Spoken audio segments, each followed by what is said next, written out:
Ayo, yaxshi qiz tanishsa bo'ladimi? Chiroyli qiz ekansiz. Bo'ladi tanishsak. Ismim Sevara. Yoshim 20da. Shu orqa tarafdagi domlada 3 xonali uyim bor. O'zimning shaxsiy bizneslarim bor. Shu kakras o'zimga yigit qidiryapti-dim, o'ziga men tayyor qo'lingiz bersangiz taqib qo'yaman mana. Siz topganim yaxshi bo'ldi. To'xtang.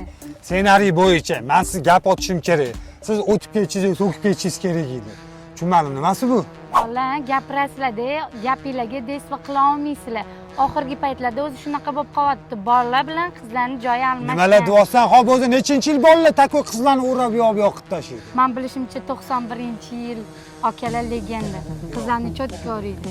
Ular hammasi bola chaqali uylangan-ku. Uylanmaganlari ko'p. Yo'q, 91-yil boladan sochga turmush chiqasan. Albatta. 91-yil olib kelasiz, sizlarni kommentga chiqamiz.